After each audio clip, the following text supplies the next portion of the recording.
Here I'm at the Rancho Marantha with Danielle. I gotta show you this setup he's got here. This is an outdoor garden, but inside he's got a hydroponic setup like you wouldn't believe. He uses fish to provide the fertilizer for the plants. Let's go inside. You can see by the size of these tomatoes that it's working. So Danielle. Pardon me.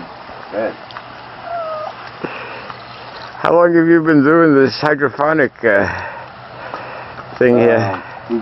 This is our second year now. You were telling me by trial and error you've been learning really how to do it. You've had to set it up all by yourself, huh? Well, I had help from a friend in California that helped me initially get started, but from there we've been learning by trial and error. Like I've done pretty much everything you can do wrong I've done. Like killing a bunch of fish and plants and different things like that, but it's starting to get healthier, and it should start taking off pretty good. One of the main problems has been the water temperature, and because although the fish do really well in really hot water, the plants don't. So to regulate the water temperature has been one of the biggest problems. And how do you do that?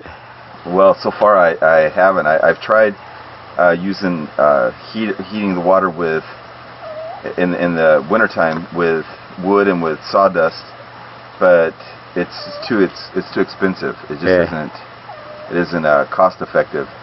So what I have to do, my next step will probably be to make an underground or in-ground tank, because it's a lot easier to keep the water regulated when you have the insulation of the earth. Why did you having the pool above ground? Yeah, why did you decide to do it this way, as opposed to just growing outdoors? You have a lot more things that you can control with when it's like this, and growing outdoors, fish don't do too good in the dirt. They do a lot better with water. So it's a symbiotic relationship with the plants and the fish, and that's why we do it like this. You were telling me about this tank contains, what kind of fish is it, Daniel? Tilapia. Tilapia. And from their leavings, he recycles the water into the ground here to create fertilizer. Right.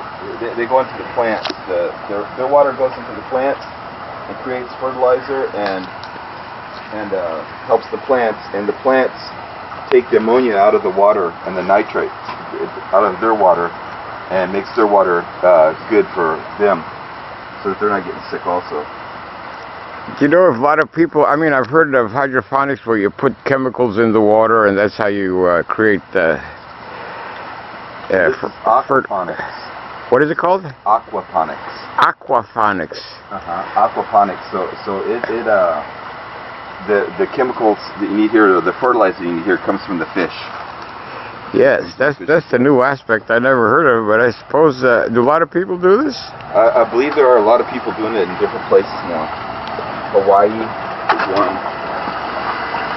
All you need is fish. This is a local fish, is it? Yeah, local fish. Where'd you get them? From a dam that's about 10 miles from there. Down there, huh? Across the road? Yeah. Right. Oh, you just went fishing? Yep, fishing. I don't know if you can see the fish. They get rather big. And he tells me there's enough of them that you can eat some of them later, huh? Right. Yeah, that's the plan.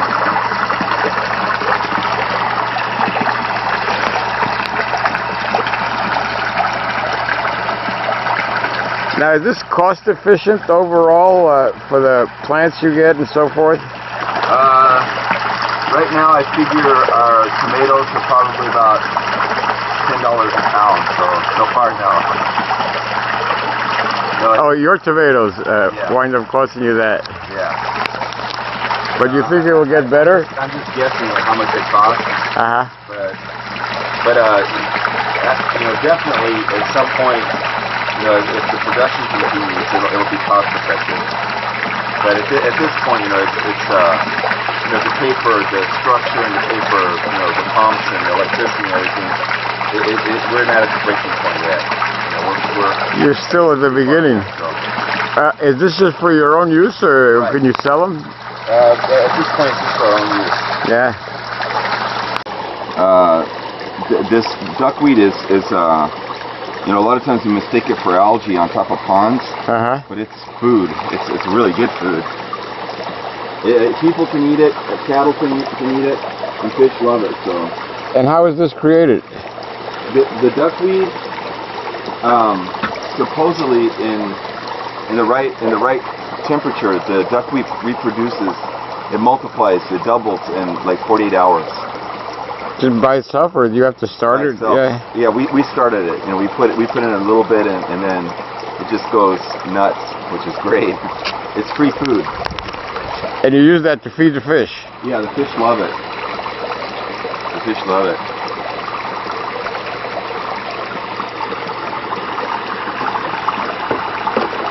Aquaponics. Aquaponics. Ponics. Right. P-O-N-I? Right. P-O-N-I-C-S. I gotta look this up sometime on the internet. Yeah, I think there's plenty of stuff out there for it. Yeah. And you see, it's working, and one of these days it will be cost effective. That's what we're hoping. Well, you learn something new all the time. He's got a regular garden too with corn and what other stuff you got there? Squash. Squash. And cilantro and little potatoes and corn, radishes. Most of the things we're consuming here. Where you are now, what was this, a working ranch at one time or something? Cows. Yeah.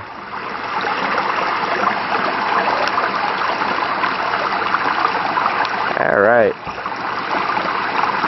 The fish provide the fertilizer, the water gets recycled. They eat this duckweed, and he gives them a little food too, regular fish food.